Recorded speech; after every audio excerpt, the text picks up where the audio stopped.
not having enough friction can destroy a life. True statement. I mean, I could list off prominent names in the press, but those are actually the least interesting. What's probably more interesting as an example is all the ones we don't hear about, because we never hear about them. Right. They just dwindle and wither. Or I think there's this big category of people I'm realizing as we have this conversation today that they're not super successful, they're not struggling. They're like successful enough that they never have to, you can get to the point where you don't have to impose friction. You even said it. Right. Your bank account is in a place where you don't really need to do all the things you do, probably not even a small fraction of them. Do nothing. Right. But you realize the stick and being haunted is the fuel in the engine. Right. And you'd be truly crazy to give that up because you've internalized all that. Right. But most people, they're good enough. Yep. For them. Yep.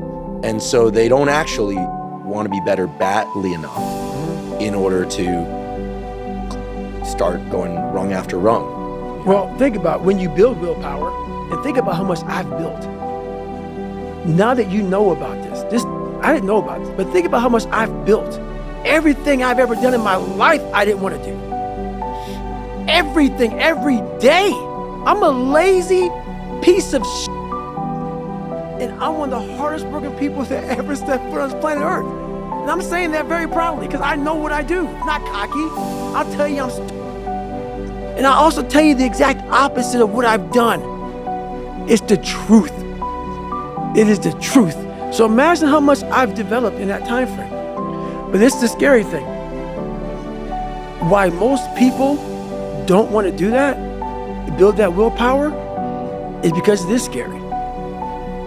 It unlocks a whole bunch of things about who you are and who you're not. And a lot of people don't want to go down that journey to discover who they are and who they're not. Because it's not a pretty journey. I mean, I've gone down it. It's not like I went down it once. I go down it all the time. And when you unlock that, and you can't just turn it off.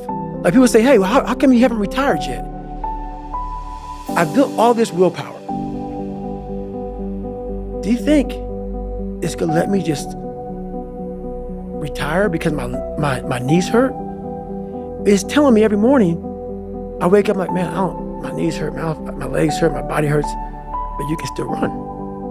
So why aren't you running? If you can still run, there'll be a time when you can't lace them up anymore, but you can still run. So I still run. When the time comes I can't run, the body will say, you just can't run. But if I can still do something, that willpower that I have created, it makes me do it every day. And that's what they don't get. What builds a human being is you start with the small building blocks. And before you know it, man, you become something that it doesn't even make sense to most people because it's just who you are now. That's why I can still run at 50 at 49 with broke down knees and broke down body, because my body knows you still can. Therefore, I do. Second you stop, the willpower is gone. And that's beautiful. I'm so glad you brought that to me because I always wonder, what's this separation thing now? At 24 years old, I started building something that I didn't even know was going to be what it is now at 49. And that's all it was just that.